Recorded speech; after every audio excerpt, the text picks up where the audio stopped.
Matta 5-ci fəsil. İsa'nın dağüstü vəzi. İsa izdihamı görüb dağa çıxdı. Oturan kimi şagirdləri onun yanına gəldi. İsa danışmağa başlayıb onları öyrədərək dedi. Bəxtiyar olanlar. Nə bəxtiyardır ruhən yoxsullar.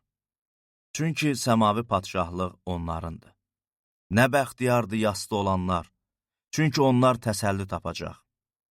Nə bəxtiyardır həlimlər. Çünki onlar yer üzünü irs alacaq.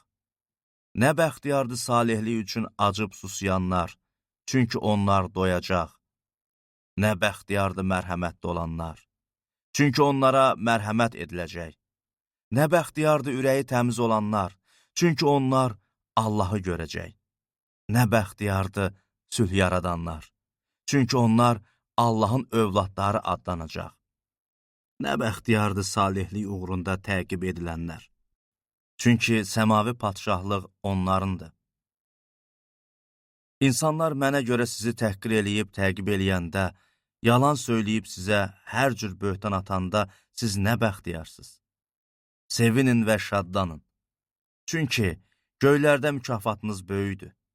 Axı sizdən qabaq gələn peyğəmbərləri də belə təqib eləyiblər. Duz və nur. Siz yer üzünün duzusuz. Amma duz öz dadını itirərsə, nə ilə duzlanar? Artıq çölə atılıb insanlar tərəfindən tapdalanmaqdan başqa bir şeyə yaramaz. Siz dünyanın nurusuz. Dağın zirvəsində qurulan şəhər gizli qala bilməz. Heç kim çırağı yandırıb qabın altına qoymaz. Əksinə, çıraqdana qoyar ki, evdəkilərin hamısını işıqlandırsın. Eləcə də sizin nurunuz insanların qarşısında elə parlasın ki, onlar xeyirxah işlərinizi görüb göylərdə olan atanızı izzətləndirsinlər. Qanun və Peyğəmbərlər. Sanmayın ki, mən qanun və Peyğəmbərlərin sözlərini ləğv eləmək üçün gəldim. Mən onları ləğv eləmək üçün yox, yerinə yetirmək üçün gəldim. Sizə doğrusunu deyirəm. Göy və yer keçib gedmədən, hər şey icra olmadan, qanundan ən kiçik bir hərf və ya bir nöqtə belə yox olmayacaq. Beləliklə, bu əmirlərdən ən kiçiyindən birini kim pozarsa və başqalarına da bu cür öyrədərsə, səmavi padşahlıqda ən kiçik sayılacaq. Amma kim bu əmirləri yerinə yetirər və başqalarına da öyrədərsə, səmavi padşahlıqda böyük sayılacaq. Sizə bunu deyirəm. Əgər sizin salihliyiniz ilahiyyatçılarla fariseylərin salihliyindən artıq olmasa, səmavi padşahlığa əsla girə bilməzsiniz. Hirs və qətl. Siz qədim zamanlarda adamlara qətl eləmə, kim qətl eləyərsə mühakiməyə məruz qalacaq deyildiyini eşitmisiniz. Mənsə sizə deyirəm ki, qardaşına hirslənən hər kəs mühakiməyə məruz qalacaq. Kim qardaşına axmaq deyərsə, Ali Şuranın hökmünə məruz qalacaq. Kim qardaşına səfeh deyərsə, cəhənnəm oduna məruz qalacaq.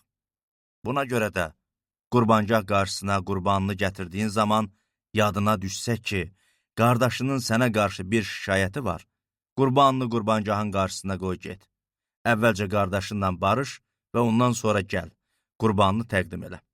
Səni ittiham eləyənlə yoldaykən tez razılaş ki, o səni hakimə, hakim də səni mühafizəçiyə verməsin və zindana atılmayasan. Sənə doğrusunu deyirəm. Axırıncı qəpik quruşunu verməyincə oradan əsla çıxmayacaqsan. Zina və boşanma. Zina eləmə deyildiyini eşitmisiniz. Mənsə sizə deyirəm ki, qadına şəhvətlə baxan hər adam artıq ürəyində onunla zina eləmiş olur. Əgər sağ gözün səni pis yola çəkərsə, onu çıxart at. Çünki sənin üçün bədən üzvlərindən birinin məhv olması, bütün bədəninin cəhənnəmə atılmasından yaxşıdır. Əgər sağ əlin səni pis yola çəkərsə, onu kəs at. Çünki sənin üçün bədən üzvlərindən birinin məhv olması, bütün bədəninin cəhənnəmə düşməsindən yaxşıdır. Kim arvadını boşayarsa, ona talaq kağızı versin deyilmişdir. Mənsə sizə deyirəm ki, cinsi əxlaqsızlıqdan başqa bir səbəbə görə arvadını boşayan hər kəs onu zinaya sövq eləyir. Boşanmış qadınla evlənən də zina eləyir. And içmək. Yenə qədim zamanlarda adamlara yalandan and içmə, amma andlarını Rəbbin önündə yerinə yetirdiyini eşitmisiniz. Mənsə sizə deyirəm ki, heç and içmə. Nə göyə, çünki o Allahın taxtıdır. Nə yerə, çünki yer onun ayaqlarının altındakı kətildir.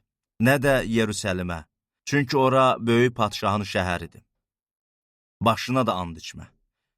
Çünki sən hətta bir dənə saçı belə ağ və ya qara eləyə bilməzsən. Yalnız sözünüzdə bəliniz bəli, xeyriniz xeyr olsun. Bundan qalanı şər olandandır. Düşmənlərinizi sevin. Göz əvəzinə göz, diş əvəzinə diş deyildiyini eşitmisiniz. Mənsə sizə deyirəm ki, pis adama qarşı durma. Əksinə, sağ üzünə şillə vuranı o birində çevir. Səni məhkəməyə verib köynəyini götürmək istəyənə üst paltarını da ver. Kim səni 1000 addım yol getməyə məcbur eləyərsə, sən onunla 2000 addım yol get. Səndən bir şey diləyənə ver, səndən borc istəyəni geri qaytarma. Qonşunu sev və düşməninə nifrət elə deyildiyini eşitmisiniz. Mənsə sizə deyirəm ki, düşmənlərinizi sevin, sizi təqib eləyənlər üçün dua eləyin. Belə ki, siz göylərdə olan atanızın övladları olasınız. Çünki o, günəşini həm pislərin, həm yaxşıların üzərinə doğurur. Yağışını da həm salihlərin, həm də salih olmayanların üzərinə yağdırır. Əgər sizi sevənləri sevirsinizsə, nə mükafatınız olacaq? Vergi yığanlar da belə eləmirmi? Əgər yalnız qardaşlarınızı salamlayırsınızsa, başqalarından artıq neynəmiş olursunuz? Bütpərəstlər də belə eləmirmi? Ona görə də səmavi atanız kamil olduğu kimi siz də kamil olun.